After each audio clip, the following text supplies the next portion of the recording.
Welcome back, friends, and in today's video we are going to be talking all about how to organize your Google Drive. Because if you're not utilizing Google Drive already, or you just don't have a system for organizing your files and your documents and everything, then your desktop might look a little something like this.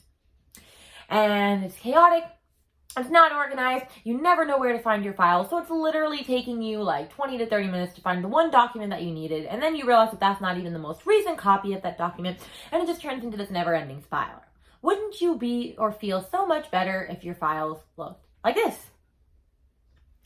It's so much simpler, so much easier, and it's not that hard to set up, but it will take some time and effort in order for you to get it to look the way that you want it to look. So without further ado, let's dive in to my top tips on how to organize your Google Drive and make it used for the best of your abilities.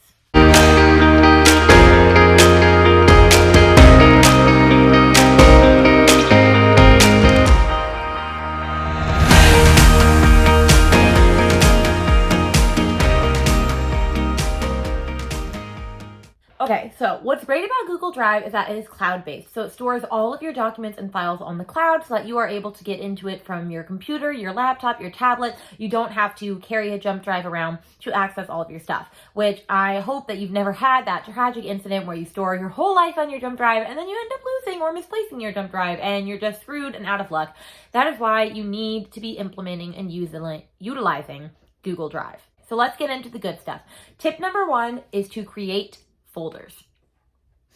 Folders are going to be how you categorize all of your documents from here on out. So we want to start with broad topics in order to move our documents easily to the folder that best matches the category.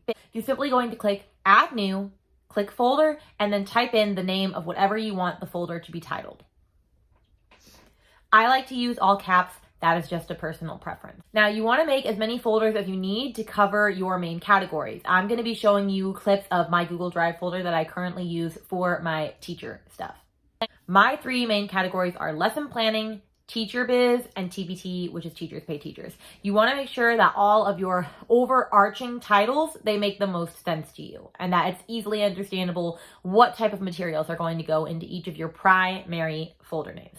Now, the folders are going to appear in alphabetical order automatically. That's just the way the Google Drive does it. However, if you're like me, and sometimes you want like one specific folder to be at the top of all of it, you can just add a number, like number 1, and then put it. So I've done that for a couple of different file names or folder names that I want to be at the forefront because sometimes I'll have lots of folders and I'd rather not just have to dig down to find the one that I want. So that's just a little tip if you want to move certain files in front of the alphabetical order. Pro tip, you can also change the color of the folders by right-clicking on the folder and click Change Color. It gives you about 12 to 15 different color types. I like to make them match my branding. That's just me. I'm like all extra about that, but you can match it. You can make it rainbow color. You can make it whatever theme that you want. I like having the folders a specific color, so that's just pro tip for you. Now, of course, you're going to have subcategories or folders within folders, and that's perfectly okay. The more organized, the better. The subfolders should somehow relate directly, though, to the primary folder that they are in. Don't just randomly start creating subfolders because you think you need them. You should look at the files that you already have and see what you would categorize them under, and then create a folder for that.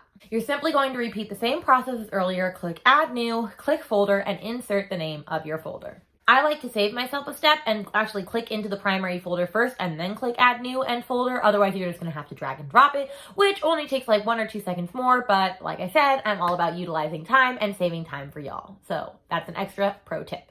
You can have as many subcategories as necessary, and you can easily change the order of the folders the same way before by using that number trick again. And even better, if you color code the subfolders to match the same color as the primary folder. So like all my lesson plan files might be red and all my TPT ones might be blue and all my teacher business ones might be yellow. That's just an extra level of organization that everybody can benefit from. Now, if there are specific folders or files that you know you're going to be using on a regular basis, you can actually right-click and add to starred, and they will end up in your starred section on Google Drive. And when you click on the starred section, the folders or the files or anything that you starred will be right there for easy access. So something that I like to star is my lesson plans for the weeks because I know that I'm always going to be looking at them. So I just click the starred section, and they're right there. Just like if I'm working on any specific products or I'm using any certain TPT products for my kids for that week, I can just click them for start and you can simply unstar them when you're done and they go back into their respective folder. So that's something that definitely is underutilized in Google Drive, and so I wanted to make sure that you knew that so that you can use it accordingly. Now, the third step, and the part that's really going to make the difference in organizing your Google Drive, is uploading and moving the files to their designated locations. So you've done all the labeling, you've done all the structure. What comes next? It's finally time to move all of those files and documents into their forever homes. Now, if you're uploading them from your computer, the easiest way to do this is to go directly to the folder that you want it to live in, click New, click File, upload, and then you're going to find the document wherever it's stored on your computer and click OK, and it'll upload it directly into your Google Drive in that area. You can also drag and drop files from both your desktop into Google Drive or from wherever it is already in your Google Drive and move it to its respective folders. Drag and drop always speeds up the process a little bit, so that's always the way that I recommend doing. Now, say that you have a lot of files and you're like, what if I just don't have time for that? I would start and recommend with maybe doing 10 minutes a day of each type of folder and file and moving it to where it needs to go. Eventually, everything will be in its home. But that's only the first step. Step number 4 is also extremely important, and that's where you create a system for naming your documents. You need to have a consistent naming convention for your folders, your subfolders, and your files. You want to keep the names short and sweet in order to help you better locate your files a lot easier. For example, I have a folder labeled lesson plans, and then within that folder, I have a subfolder labeled daily lesson plans, and within that, I have folders for each quarter, quarter 1, quarter 2, quarter 3, quarter 4, and within each of those, I have folders for each week, week 1, week 2, week 3, and then each lesson plan will be labeled by week, like week 1 lesson plans. So each folder and file name is super short and sweet and simple, and I can just follow it all the way down and find the exact file that I'm looking for because it's all explained within the title. You want to make it easier on yourself and keep it simple. If you don't add a title, Google Drive is just going to pull it from the first sentence that is in your file. And I don't know about you, but that's kind of confusing sometimes because I'm just like, oh, I don't even remember what file that was.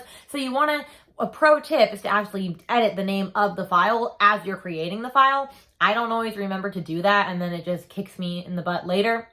But if you want to be ahead of the game, make the title as you create the file. Simplicity is key. If you're adding dates, add the full date in there in order to see what the latest edition of the document is. If you're abbreviating, try using abbreviations that just make sense and make it that much easier to identify. And then my last tip for you is to keep up with your filing, because there's no point in doing all of this work and working really hard at getting your Google Drive organized and letting it last for about a week, and then all of a sudden you're back to files just being everywhere. The key to organization is consistency. You have to be extremely diligent at organizing your Google Drive often, otherwise it's just going to be complete chaos. Now, there are several ways you can keep up with the maintenance. The first way involves moving files immediately into their primary folders upon creation. So you would title it upon creation and you would move it to its respective file within creation. Now that, of course, some people don't want to do, like me, because I'm working on something. I don't want to take the extra time to move it. But that would be really helpful to make sure that your Google Drive is always clean and it's never a mess. Or you can be like me, and at the end of the month, I designate about 30 minutes to an hour to work on my Google Drive during my CEO day, which there will be a video that comes later about that. And I spend those 30 minutes to an hour naming the files that I made within the month and moving them to their folders. Because within 30 days, yes, you're going to have a good amount of files, but you're not going to have anything super crazy. You're not going to have hundreds and hundreds. If you do, then maybe you need to do it at the end of every week. But it'll take me about 30 minutes to an hour. It takes me 30 when I'm getting quicker at it. And I just move, drag and drop everything around. And then my Google Drive looks like this. And it's beautiful. And it's wonderful and it's magical. And I know where everything is. And I know I feel so much better not having to look at all of that clutter. Same goes for your desktop. If your desktop is looking a hot mess, do the same exact thing for Google Drive.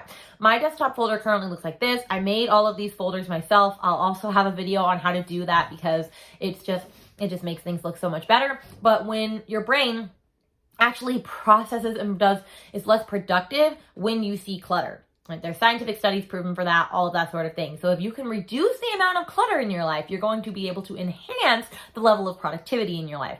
And here, we're all about productivity. How would you rate your current Google Drive organization on 1 being, it's a hot mess express, to 10 being, I am the Google Drive organizational wizard, which if you are, teach me your ways. So let me know in the comments below where you stand on Google Drive and your organization, and if this video was helpful.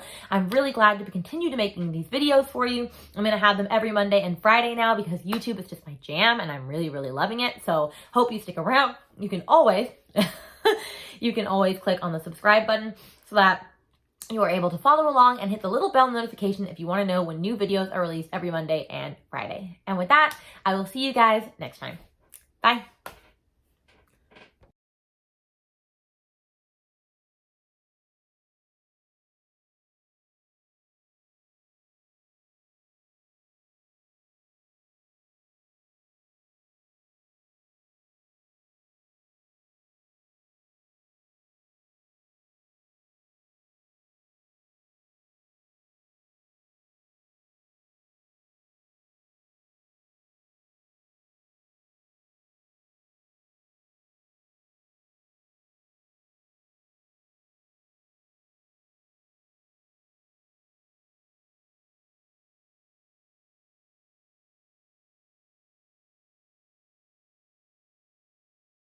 Know in the comments down below, how would you rate your current Google Drive organization, on 1 being it's a hot mess express to 10 being I am the Google Drive organizational wizard, which if you are, teach me your ways.